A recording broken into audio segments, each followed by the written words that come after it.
Alright. Beginning of Slim Pickings. I have one other thing I've ordered that may or may not show up in time. And of the things in here, both of these are hentai.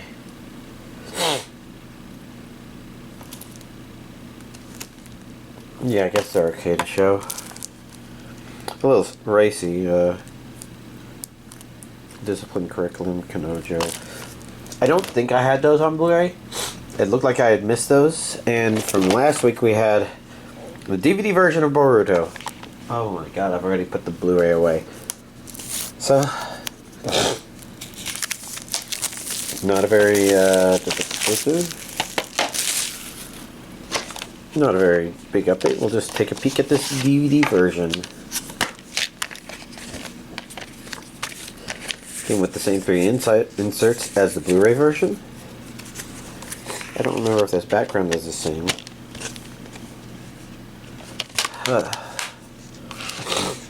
Yeah, it's not much, but like I said, this month is pretty slim pickings because outside of this, there's the Berserk 1990 series on Blu-ray and something that's coming out on the 30th, which means that after today, you know, I don't know that I necessarily have anything planned depending on when the Berserk thing ships and shows up. So that's almost 3 weeks of nothing, but this may be this month's physical anime collection update. Wow. Oh my god.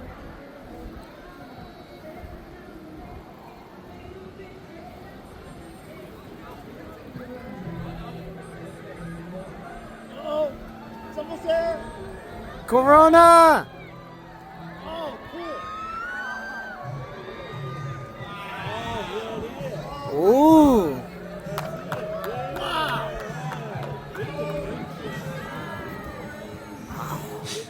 So, I guess I experienced a solar eclipse today. Hopefully, I was hoping to figure out how to get the video off of my phone and onto my laptop and process that and, you know, upload this here. And if I didn't do that, then sorry about that. But, hopefully I figure that out shortly. I'm pretty sure it's just that and that.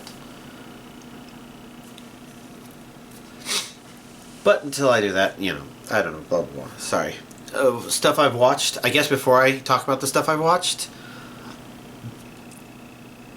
I do read the comments to my video, even if I don't respond to a lot of them in a timely fashion or maybe at all.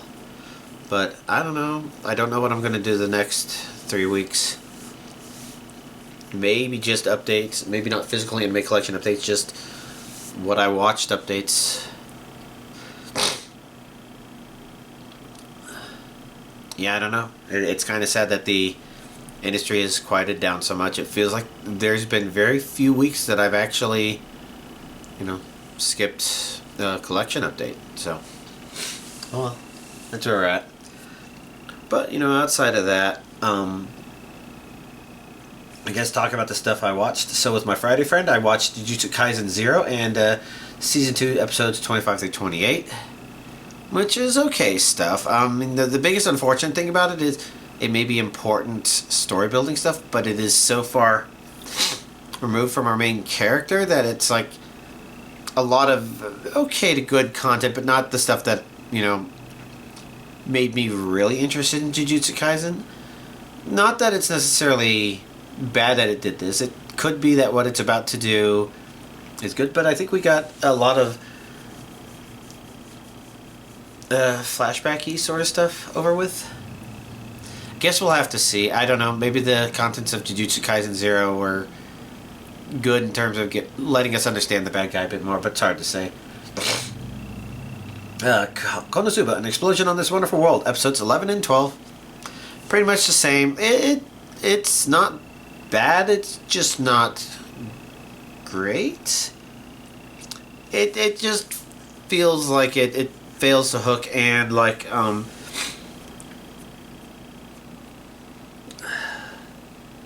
don't know, like maybe the story feels like it's let's come up with this, but it feels like it's awkwardly inserted there with, like I said last week, it does a lot of flashes to let you remember, oh yes, and there were those other great characters and moments that happened, I guess. But as a show, it works a lot better with the main group of characters. So I'm looking forward to season 3, which starts later this week. Probably won't be simuldubbed. I'd be surprised if it was. I mean, I don't look at these things in advance. But it just strikes me as Konosuba is a good one to not simuldub. It's good to slowly dub it and get it right, because it's a show with impeccable comedic timing. So the dub, I think it benefits a lot if it's done slow but right. But looking forward to that. Let me see. Train to the End of the World, episode 1. Like I said, you know, even though episode 2 has already aired, I'm very slowly getting around to watching some of this stuff, because there's just so much stuff on Monday. And so I've only watched episode 1, and it was entertaining so far. I'm pretty sure that's not how 7G could even theoretically work. It's kind of silly gobbledygook, but that's kind of the point. It's fun enough. Do I have any other thoughts about it? I don't know. I guess I just kind of want to see what it's about to do. It's just good enough setup. God's Game We Play, episode 1. Surprisingly fine. You know, I wouldn't call it great, but not necessarily okay. It was interesting enough where it's just like, okay, I could give this another couple of episodes for sure. Also helps that it was simuldubbed, so you know, that means that there's good opportunity for me to just put it on when I'm like focusing on cooking something and I'm over in the kitchen over there and I want to hear whatever anime is going on. So, good enough. And Archdemon's Dilemma, How to Love Your Elf Bride, episodes 1 and 2. Which I think it's good that they had 2 episodes. It's, content-wise, it was fine. But it was definitely something where it's just like, I guess the setup is good enough in episode 1. Just kind of want to see what episode 2 is going to do. And it's touching, and it's got that neat fantasy element to it. So, like, I'm trying to think why the show wouldn't be able to be like a fantasy. And I guess he purchased her in a slave auction, essentially. I mean, it was a estate auction, but she was a slave, whatever. You know, usually you need to set that sort of thing up in a fantasy setting, especially to try to make it work right. And the show's dancing on a fine edge, but I think it's doing a pretty good job of staying on it. Because, you know, there is that element of, you know, he basically wants a relationship with a girl that's his slave. And it's trying to make sure... lots of stuff. What else happened in this episode? Maybe an introduction of 1, 2 new characters? I don't remember. But good enough. A Salad Bowl of Eccentrics, episode 1. Kind of an amusing, simple little thing, I guess. Kind of reminds me of similar energy to Sasaki and Peeps. Although that one, it's not exact one-to-one comparison, but it kind of has a similar feeling, kind of energy to it in a way. Not that, oh, this is an old man kind of thing, but really just a little bit of that whimsical world and mixing it with sort of mundane, but I guess I would say that Sasaki and Peeps was definitely more about the whimsical side, whereas this one seems to be a little bit more on the sort of mundane life sort of thing, I guess.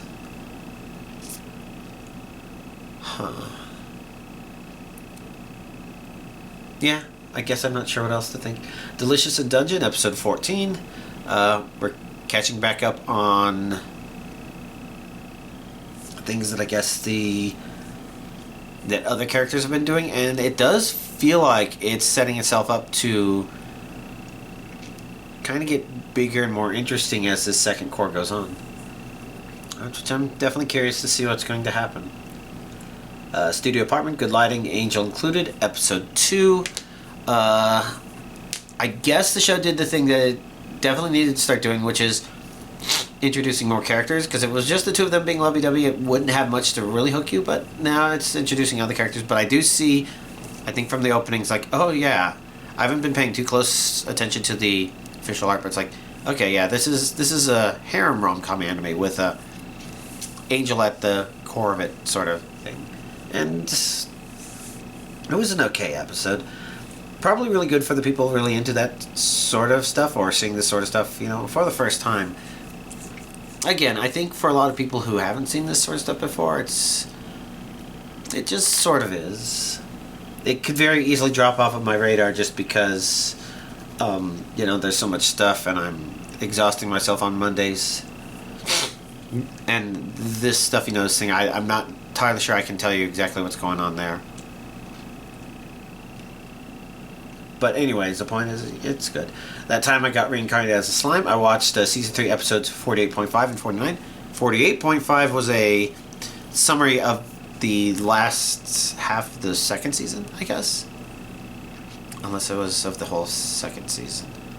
But the point is, it was a recap episode, and, you know, I kind of knew that. And it was just entertaining to see the recap. But I wish I could say that the real meat was in episode 49. But even that was nice, but still needing the next episode, I think.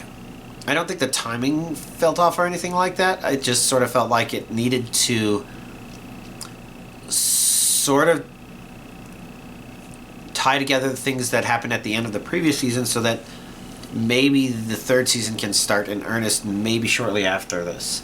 But okay enough. It's nice to see it back.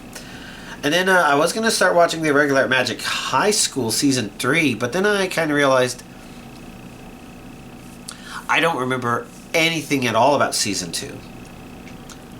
So I've rewatched the first 5 episodes, and I know for sure that I've rewatched it because the first episode I'm like, okay, I'm pretty certain I have watched that before because that character seems familiar, but I can't remember anything that happens here. And in episode 5, some events happened and we're like, oh yeah, this stuff happened, but even though it's even more familiar, I can't really say that I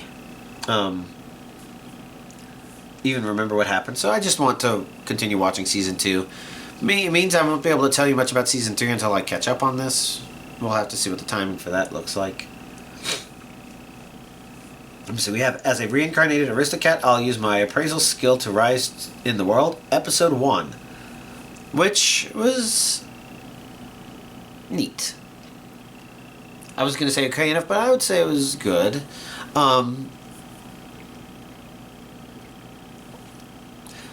I think we haven't really seen a whole lot that makes our main character really stand out, but I'm not sure if his standing out is supposed to come from the things he does alone, but rather from the things he kind of enables other people to do. With episode 1 introducing us to, I think, his main enabler, I think. But, you know, okay, good enough. Would need to see more to tell for certain what I might think about this show long term, I guess. Next up, Jobless Reincarnation, Season 2, Episode 13. It was a nice little episode with, I think, some good time with, what's his face? The strong guy that he befriended. Like, I'd say this episode, the stuff he did with Rudius was some of the best of their interactions, I think. You know, other than really cool individual moments from the first core of this season. But otherwise, it was a rather coming off of the previous episode sort of episode. So what else this season is going to do for us, I'm still kind of curious. Then we get to today's stuff, Tsukimichi Moonlight Fantasy Season 2, Episode 14. I feel like there was a lot of nice setup going on, although to a certain extent a lot of this season has been a lot of setup and not seeing a payoff for a lot of that setup. And so I guess we'll have to see what's going to happen. I'm not sure if we'll actually get anything, but, you know, curious. The banished former hero lives as he pleases, episode 3. I don't know. I think this show is highly likely to be one that I'm going to drop, just because my Mondays are already busy. You know, maybe I'll see moving it later just a bit if I want to keep watching it. But the truth of the matter is, it doesn't really feel like it's living up to its title. Like, the idea is the former hero lives as he pleases, but it just feels like, I don't know, he's being forced into a hero role. He was just put in a weird position where if he didn't live as he pleased, then I guess he would have been a bad guy. But beyond that, there's a lot of neat ideas in there. Some of the executions of the stuff are just kind of questionable, I guess. Not like life decision questionable, just sort of like, I guess I don't know if this show is quite executing the way I want. So, I don't know. It's, 3 episodes. Not sure. I was reincarnated as Seventh Prince, episode 2. So far, another fun episode. If there's anything I could see easily making this show become uninteresting, it would be that what happened in this episode was interesting again, and I think it's interesting just how much our main character can kind of get a little bit in, I don't know, sociopathic territory, something like that. Something, brains loose, cogs loose in the brain sort of thing. Entertaining enough stuff.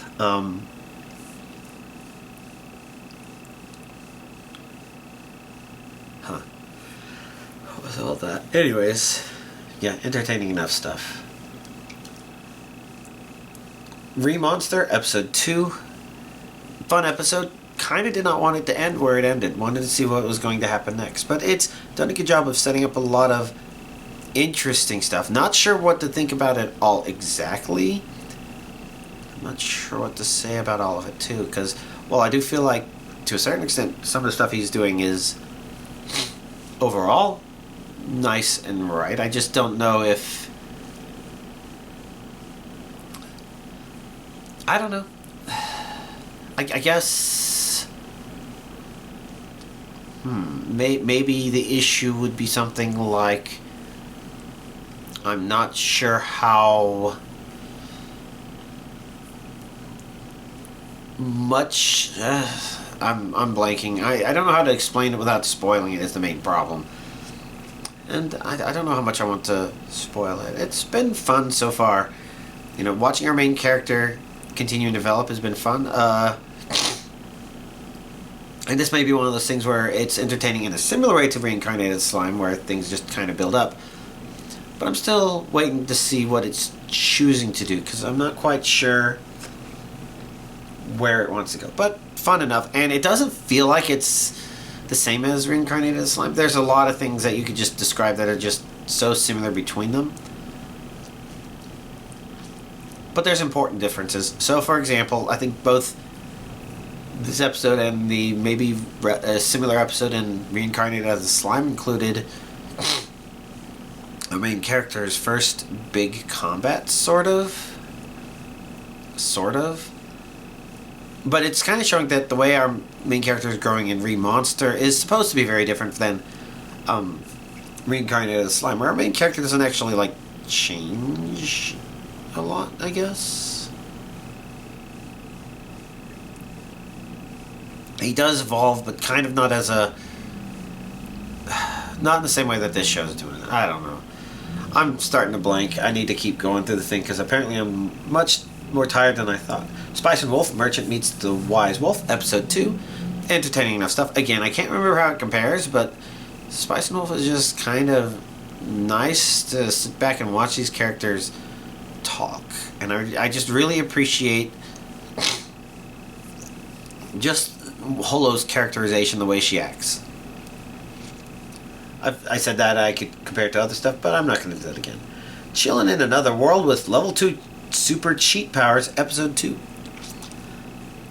Entertaining enough. So the thing I didn't expect about this is our main character is actually this is another summoned to another world, but he was basically summoned from one medieval fantasy world to another. So there's interesting overlap in certain ideas there, and some of his misunderstandings are actually kind of funny. They do make a lot of they make him look completely ridiculous to us, but I think there's a believability to it, which is entertaining enough. There's some of the executions just like, Jesus Christ, these people have no moral compass. These people that summoned him, which is not uncommon. But I guess I'm curious to see where it's going to go from there. Episode 1 was... I said episode 2, I only watched episode 1. Sorry. I must have written episode 1, but I updated it to episode 2 mistakenly. There's only one episode as far as I know. So if you thought, oh my god, did I miss episode 2? No, I just misspoke. So, do I have anything to say outside of that? Well, the Lethal Company V50 beta has been live, and I guess I've been playing it. So I played it with my normal friends a bit. You know, I knew some of the secrets going in, and I'm like, okay, well, I'm just going to let them experience some of it as they go. I'm trying to be careful about what I release and say about it, and trying to be careful about that to y'all as well. And it's kind of funny. I'm just worried about some of the stuff in it maybe being a little... I think people have been saying overtuned. Maybe that's some of the thing. So, for example... no, I didn't want to do examples.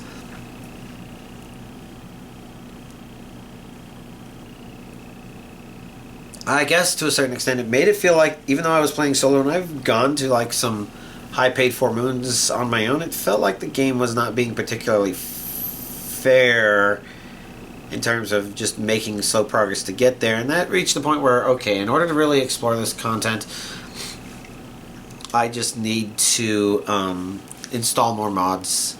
Mods that I'm going to have turned off when I play with my friends, but that would be things like a mini-map, infinite stamina, infinite money, you know, simple things like that. They're just like, I'm here to go to this moon and run around and try to understand, okay, what is this moon like? Maybe to try a couple of things. And one thing I actually learned is I'm probably not getting anybody any goddamn shotguns. I just cannot take down a nutcracker. So, sorry about that. Again, distractions. But fun stuff. Fun ideas. I'm just interested to see how they end up getting tweaked. But otherwise, you know, appreciating it. So, I'm not sure if I've got anything else I would necessarily say. Again, hopefully a lot of y'all got to see the solar eclipse that were in the Path of Totality. If you weren't, you know, hopefully you'll get a chance. It was nice. Alright, I guess I'll just go ahead and wrap things up there. Y'all, have a nice week.